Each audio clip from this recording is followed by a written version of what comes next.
50 jours pour organiser la Coupe d'Afrique des Nations. La Guinée équatoriale a relevé le défi.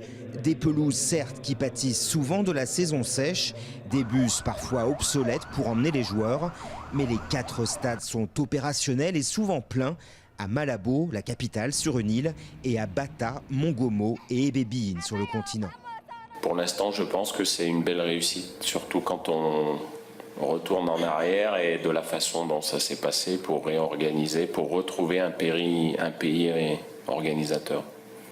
Claude Leroy, 8 cannes au compteur, a tout de même émis quelques réserves.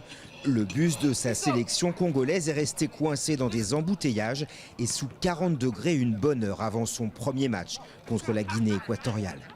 C'est bien de gagner un premier match, mais bon, on ne va pas revenir sur les conditions de préparation. Je pense que quelque part, c'est un moindre mal. Côté sanitaire, l'épidémie d'Ebola n'est pour l'instant pas venue gâcher la fête.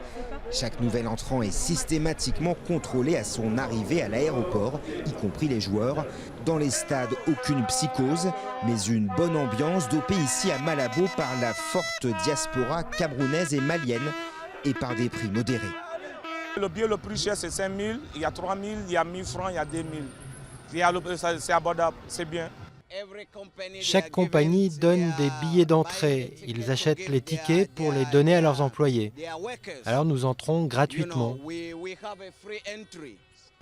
Alors s'il y a bien eu des petits couacs comme des coupures d'eau ou d'électricité dans les hôtels de certaines équipes, la grande majorité des supporters se félicitent tout simplement que l'événement ait lieu sur un continent où le foot est roi.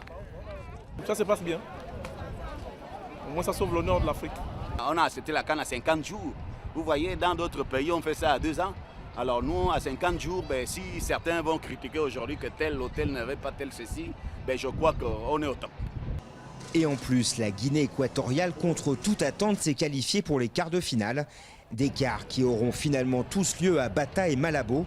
Meilleure pelouse et plus grosse capacité d'accueil, car les supporters équato-guinéens risquent d'être très nombreux.